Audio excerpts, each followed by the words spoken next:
రూ. 1,00,00,000 అడవి శేషు ఇప్పుడు 200 కోట్లు, 300 కోట్ల వరకు వెళ్ళిపోతే don't you call it a transformation? You know what was interesting? I feel the movie industry is like stock market.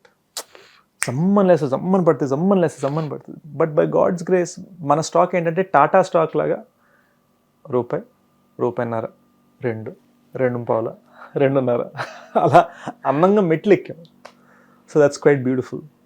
And I was just having a conversation with 8 మంది girls. They video called me coming out of the theater, and they were crying and they were telling me what the film created for them, what Dacoit made them feel. ప్రేమ అంటే ఇలా ఉండాలి కదా అని. And వాళ్ళకి ఒక రకమైన nostalgia కూడా వచ్చింది. దేవర్ లైక్ మేబీ ప్రేమ ఇలా ఉండేదేమో. కరెక్ట్. సో అది కదా నా victory. Perfect. I have no pleasure in saying ఇతను నాకన్నా హైలో ఉన్నాడు, నేను ఇతని కన్నా హైలో ఉన్నా, ఇతను నాకన్నా లోలో ఉన్నాడు, నేను ఇతని కన్నా లోలో ఉన్నా. That's so temporary and it has nothing to do with the original 5-year-old who wanted to become an actor. And the next success also. Yeah. It does not depend on the number or level or whatever. మళ్ళీ నువ్వు మంచి కష్టపడి మళ్ళీ ఇంకో 4 అంతే. మనం పెట్టిన డబ్బుకి జస్టిస్ చేసామా, ప్రొడ్యూసర్ సేఫా, ఒక మెట్టు. 2, క్రియేటివ్గా మనం ఎంత కొత్త ప్రయోగం చేయగలిగాం, అంతే. ఇవి రెండే నా మెట్రిక్స్. కానీ అసలు ఇప్పటి వరకు ఒక్క టైటిల్ కూడా రాకపోవడం ఏంటి నీకు? ఒక stylish star, burning star, happening star, evening star. నువ్వు వద్దన్నావా? అది జరగలేదా? వద్దన్న సందర్భాలు ఉన్నాయి. ఏమిచ్చారు నీకు? Thriller star was one very common one because we did thrillers. Yes. But I said it at the teaser launch for Dacoit. My parents నాకు ఇచ్చిన tag Adivi Sesh. I'm happy with that. Adivi star, Adivi శేష సని చంద్ర. అదే అసలు అంత పేరు ఎందుకు కట్ చేసి నేను I was about to ask you, నువ్వు అన్నావు కానీ. సన్నీ నా నాన్నగారికి సునీల్ గవాస్కర్ ఇష్టం, సనీ డియోల్ ఇష్టం. సునీల్ గవాస్కర్ ని సనీ గవాస్కర్ అని. సన్నీ డేస్ బుక్ ఉంది కదా. So Sunny was in Vogue name ఆ టైంలో. అవును, సన్నీ అన్నది. సో సన్నీ అని పెడితే బార్సాల్లో పూజారేమో శాత పెట్టకూడదని శాత పెట్టాలి అన్నారు. ఓ సరే, బామ్మ పేరు శేషగిరీశ్వరి, సో శేష సన్నీ అని పెట్టారు. కానీ బార్సాలు అయిపోగానే శేష అని పెట్టారని నాన్నగారే మర్చిపోయారు, అసలు పక్కన పెట్టారు. బర్త్ సర్టిఫికేట్ అన్నిటి మీద ఓన్లీ సన్నీ ఉంది. ఓ ఇంట్లో కూడా నేను సన్నీ అని పిలుస్తారు. సన్నీ అని పిలుస్తారు. సన్నీబాబు ఇంట్లో. సన్నీబాబు. అమ్మ అయితే సన్నీబాబు అని పిలుస్తుంది. అదే that is a typical Vizag. అవును, పిలవడం. సో ఓ రోజు నాకు 12-13 years అప్పుడు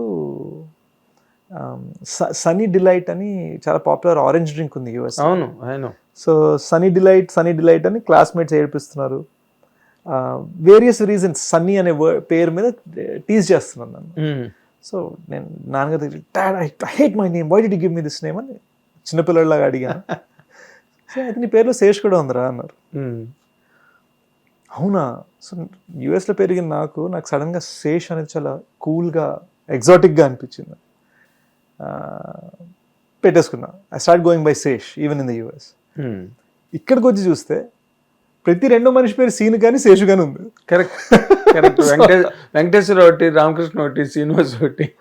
ఇప్పుడు మీరు నాంపల్లి రైల్వే స్టేషన్కి వెళ్ళి సేనో అంటే 10 మందిలో తిరిగి చూస్తారు, శేషు అంటే ఇంకో 20 మంది తిరిగి చూస్తారు. అది పరిస్థితి. బట్ అక్కడ అడవి నీకు బాగా హెల్ప్ అయింది కదా. అతను అడవిని జయించాడు. I'll tell you one funny experience. మేజర్కి నోవోటెల్లో, వైజాగ్ నోవోటెల్లో ప్రెస్ మీట్ చేస్తాం. Vizag press meet. Okay. And ఒక జర్నలిస్ట్ ఆవిడ, సార్ మిమ్మల్ని అడవి సినిమా నుంచి చూస్తున్నామండి. నేను అది, మేడం అడవి సినిమాలో నేను లేనండి, మా ఇంటి పేరు అడవి చెప్పాల్సి వచ్చింది. అంటే ఆవిడ పక్కన ఇష్టం, సరే రీసెర్చ్ చేయకర్లా అంటే సుబ్బలేఖ సుధాకర్ లాగా, సిరివెన్నెల దిల్ రాజు గారు. సో అడవి శేషం అంటే నేను ఎందుకు ఇలాగ అడిగానంటే, ఎక్కడో ఆ కమర్షియల్ హంగామా అన్నది ఉంటుంది కదా. అంటే ఒకళ్ళను ఎవరిని వాళ్ళు బూస్ట్ చేసుకోవడం yes I'm this I'm that అని ఒక ట్రేడ్కి కావాల్సిన ఒక హంగమా క్రియేట్ అవుతుంది బేసిక్గా. But that was never with you in spite of the hits you had. It's a quiet power అండి. మీరు ఒకటి జస్ట్ ఎంపిరికల్ డేటా పరంగా చూసుకుంటే ప్రతి cinema the opening will be bigger than the previous film. That is the geometry. Tata stock. So అది చాలు నాకు. But are you every time sure of it really? అంటే ఇప్పుడు ఇట్లా అయిపోయింది పాస్ట్ కాబట్టి we can talk anything about it. Never sure అండి. In fact we should never take that for granted, never take the audience for granted. ఎందుకంటే more than ever before ఈ రోజున ఆడియన్స్కి 1000 ఆప్షన్స్ ఉన్నాయి. మనం ఆడియన్స్ని గౌరవించాలి. Audience is our god. So never take that, never assume even for a second that మనం చేస్తే పాస్ అయిపోద్దులే. అస్సలు వీ షుడ్ నెవర్ ఎవర్ అస్సలు ఆ స్పేస్కి ఎప్పుడు వెళ్ళకూడదు. కాదు, ఈ ఇన్ని సినిమాల్లో క్షణం నుంచి తీసుకుందాం, అక్కడి నుంచే తీసుకుందాం. నేను బాహుబలి కూడా I don't count because I was a character actor in that. Character actor are some kind of negative touch and everything. You know, Kshanam నుంచి తీసుకుంటే which phase, which stage has posed bigger challenge to you? అంటే each stage was very challenging అండి, because I know how tough it was to get Kshanam made, how tough it was to make Goodachari. But and మేజర్ని కోవిడ్లో చేయగలగటం was very very tough. అవును. But I feel the dark stage was ఎవరు. Because it's so strange. Today నేను కలిసే ప్రతి మూడో మనిషి నాతోటి అసలు ఎవరు అప్పటి నుంచి నాకు మీరు తెగ నచ్చారండి, ఎవరు సినిమా నుంచి మీరు నాకు భలే నచ్చారంట. But when it released you can go back and check, reviews బాగానే వచ్చాయి. అవును. బట్ గూఢచారి అంత లేదటగా. ఒక హోటల్ రూమ్లోనే మొత్తం సినిమా తీసారటగా. ఎంత ఏదైనా రీమేకేగా, ఇంగ్లీష్ సినిమా రీమేక్. మొన్న బద్లా వచ్చింది హిందీ సినిమా రీమేక్, అంతే కదా. అది ఇంగ్లీషు కాదు, హిందీను కాదు, Spanish film official adaptation. But అది పక్కన పెడితే ఇదే అడవి సినిమా చూసి అన్నట్టే ఉంటుంది. So it greatly hurt.